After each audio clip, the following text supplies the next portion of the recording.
Episode of the Everblack Podcast is brought to you by Deathwish, Hotrods and Kustoms. Check out their Instagram for all their new t-shirts, caps, beanies, cups, and the all-new Atomic Death lineup.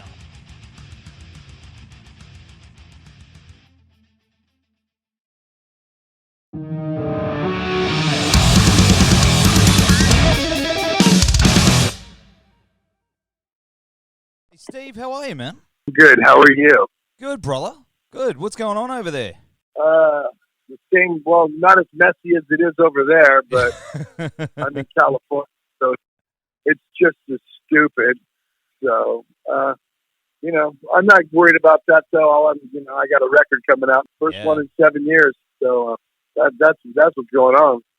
And that's what's important, man. That's the best thing to celebrate, especially at this time, man. This new Exodus album, Persona Non Grata, is out on November 19, man. And I've been lucky enough to hear this album, and man, it's heavy as fucking real nasty. And for metal, that's a good thing. That's what you want. I try to explain it that this is not a nice record, and for heavy metal fans, that's what you want to hear. That's right. It's a very brutal, very thrash record. Lyrical content is very deep, very relevant of today, very socially, religiously, and politically motivated, and there's a lot of shit in there that just kind of stamps on everything.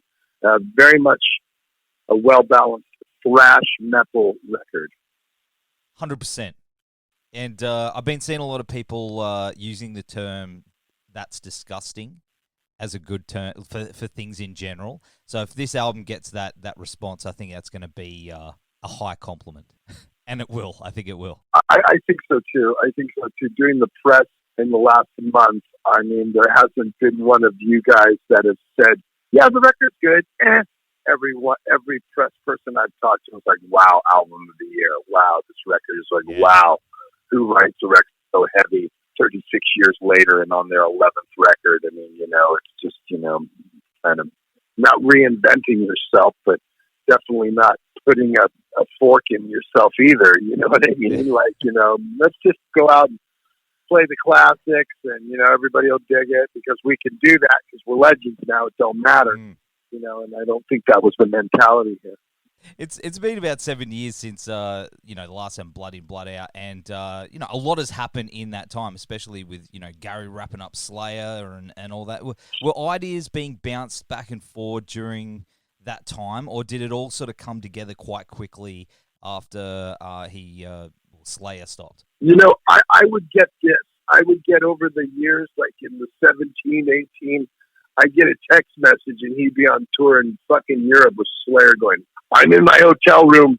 I just wrote the heaviest riff. Wait till this goes on. That's about the extent of it. And then when I went up, I think I got up to September 7th or 8th of 2020 where we were recording the album. That was really when I first heard it all. So I kind of heard it then. It was really put together April, May, June, and July of 2020 where, Tom gets together with Gary and they jam songs out. And that's where the structure, the basic, the framing of that song all happens there. So that's always been the case. And globally, the last couple of years have been, the most divisive and confusing. It's strange and crazy times we're in, man. Like, it's pretty obvious. But how much of that played into the writing and approach of this record from your point of view? Did that have much of an effect on it personally? I think the lyrical content it did, because it seems like every subject on this record has relevance to really what's been going on over that period of time, if not what's going on in the last couple of years.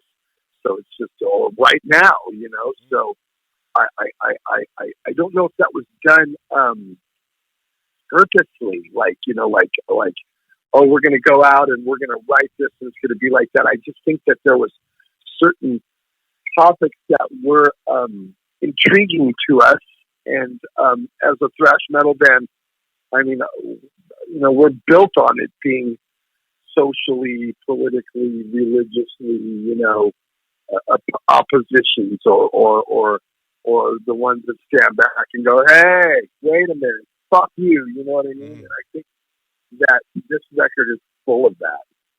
100%. Did you get a feel of that when you were in the studio, smashing out the vocals? Did you find that, you had all that built up emotion and aggression from everything going on that, it was reflective in your performance? I can hear it, but I don't know if you felt it. It was planned. I had a call from Gary early on, probably in June or July, and we talked about the vocal direction that we wanted, that I wanted and he wanted us to do, and how we would change it up and keep it the same, but make it the same but better. You know what I mean? Yeah. So I added, there's a lot of different vocals in there.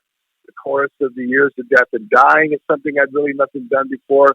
A lot of through the record, I do a death voice or a hardcore voice on there. I never really did that. Not saying I couldn't do it. I just never did it. So we implemented stuff. I think strategically on this, we didn't take it and went, fuck it, let's do it on everything. You know what I mean? Let's show a new side of you. Let's reinvent you. It wasn't like that. It was just like, let's add some flavor to you a little bit, kind of. So, and I think that, vocally, the performance to me out of everything I've ever done, from Exodus to Hatred to Tenet to Dublin Death Patrol, this is the best thing vocally I've ever done. You know what? I can hear it in there. I think you've done such a phenomenal job as a vocalist myself in hearing all the different flavors and characters in your voice on this thing. It is really incredible, dude. It's really fucking good. That's a good way to explain it, too, because it's characters. It's different characters. Yep. You know what I mean? It's like, and it's all about creating the balance for hills and valleys on that, so that, oh shit, every song he's just getting on, the next song, it's the same tone, and I try not to do that on every line. I'm concentrating on making it all coming up and going down and making the middle and then and changing it up here and doing this a little bit here and being more like Udo here and more like Bon Scott here and more like Zetro here. You know what I mean? So there's always a conscious thought process that I'm working on in my head about how I'm going to sing one. And a lot of it is how I hear the music in my head. The music tells me I should sing this way. And then Gary may say, no, I hear the music telling you should sing it this way. And then a lot of times, he's I sing it his way, and that's the way it comes out, So, but I've been doing that since I was 22 years old anyway, so that's easy. So good. And, you've got the song Clickbait on here that tackles people's obsession with that shit, and I personally hate it. I hate any clickbait. But was there something in particular that you were aware of that sparked that song and pissed you off? I think anything, you know what I mean? It's like that. The whole song is written about the absurdity of it all. You know what I mean? It's just, and Exodus has never been afraid to write that, from things from Back to Pleasure to the Flesh, like Chemical, you know what I mean? The Fabulous Disaster, like Father Like Son, or something like that. So we were never afraid to go there and say that. So I would say that this is definitely one of those, typical, okay, enough already, you know what I mean? Kind of. We need it right now, that's for sure. Social media is just driving me crazy. It's nuts. It's the worst. God. That's why I'm very selective on what I do and say on it, you know what I mean? I have a Facebook, not quite sure who runs it. I think somebody does. I don't know. And I do Instagram only for the band, but I don't really, I'm not really one of those guys. I don't chime in. I don't give a shit what you think. I don't care what I think. You know what I mean? So I'm not going, well, he's right. And I'm a musician, and because I'm, kind of famous, you should listen to me, and then that's what you should do, because I know. It's like, fuck off. You know what I mean? Play music, shut up. You know what I mean? That's why I don't chime in on shit like that. No, 100%. 100%. And, I'm even getting it, like, on my YouTube and stuff. Like, people just... they get on their little pedestal and they're trying to tell you, about the pandemic and stuff. Don't pay attention to it. Dude, I know, I'm just like, man, I just want to talk about metal. It's like, fuck off with that shit. There's always going to be the ones that pull. So I know that I do a web show myself. Zetros Talks About, and it's the same way. I always get this, the comments. Oh, they're great. I love them. It's just one of those things. It's just, except my shit's not clickbait. Everything comes from the heart on my show, and that's the way it should always be. 100%. I like it. Zetros Toxic Vault. Man, that little set you've got is unreal. Did you make that? Is that in your house or is it a studio somewhere? No, I built it. It was in my house. I built it in the, but I moved it to a studio because I wanted it bigger. So I moved it to a studio actually, and so but I built that. Yeah, it's neat.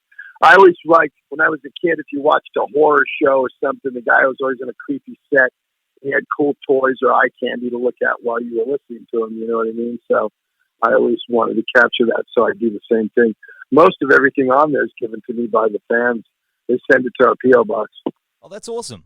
That's what. See, that's what I'm aiming for. I looked at that set and I was like, man, because you can't see it because it's with the phone, but I'm surrounded by all that kind of stuff. Yeah, it's cool. That's it. It took me a little while to get there, but hey, man, I invested in it, and it's definitely worth it. It's a game changer, but it's nowhere near yours. Yeah. Yours is I need to get it there. Oh no, I've got to build it. I just got to master do it. How's Tom doing? 100%. He played with us 3 weeks ago. We did Aftershock Festival. It was a big weekend, 4-day festival.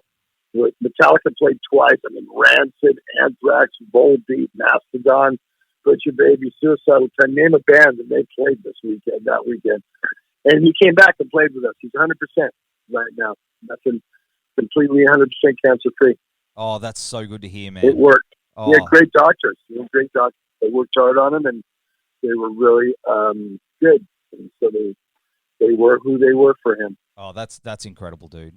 Hey, tell him that we send our love down here from Australia and say, get your ass over here. Everybody, I'm texting him going, check it out. Did like 5 interviews today. Everybody out. He's overwhelmed by the outpouring of love. I mean, it's just like, he's just, I'm just Tom hunting for Exodus. Nobody knows who I am. And then something like this happens, and it's like, wow, the outpouring of the metal community, everybody was just like, wow, you know what I mean? That shows that metal is more a family than anything else, That's right. That's what it's all about, music and bringing people together. And I wish I could have gone to that festival. I watched it from very far away, and all the lineup. That's all right. It's an amazing lineup. I mean, fuck, if you said this band, I mean, goddamn Machine Gun Kelly were there. They had a day with the Offspring, Gojira. Everybody played. Everybody. Yeah. Well, and here we are at the arse end of the world. Oh well, we'll get our turn soon. But they need to lighten up over there a little bit. They're way over the top right now. Oh, tell me about it, dude. Hey, where I am? I don't have to tell you. I know you know. You know that I know that you know. Yeah, that's it, man. That's it. But hey, what's going on with Tenet? Is the band you had with Jed Simon, man? Like, is that something you ever talk revisit? about it? We talk about fucking doing a record every once in a while. I saw his wife at Psycho Vegas in August, and I talked to him that month. But I always talk to Glenn too. Let's do another Tenet record. I'm whatever. I'm ready. He's busy being a father. He's raising his son, and I remember those years for me. But I'm sure down the road we'll be doing a Tenet record. That'd be amazing. Like he's like one of my favorite players on the planet. And that album, that I remember when it came out, and I was just like blown away. I spun it so much. Need more. That was a very heavy record. Very fucking heavy. Yeah. And just like the new one, man. New Exodus. Man, and you're giving away... The brutal one yet. Oh, dude, you're giving away a guitar, signature guitar, and pedal, and vinyl too with it. Like, there's like a pre-order thing going on, which is just insane. That was their whole idea. Nuclear Blast loves the album, so they wanted to do everything they could marketing-wise, to do that. So they took advantage of it. It was great. They've done a really, really good job for us. I'm very, very happy with that. So, yeah, I can't wait. Man. Can't wait to tell the winner. Oh, is it me? No, it's not me. Well, I guess it could be, right? I don't know. I know what'll happen is I'll get a box. What the fuck is this? And I'll open it up, and there'll be a letter, and they'll say, Zetro, sign these 3 items and send it back to this address, and that's how it works.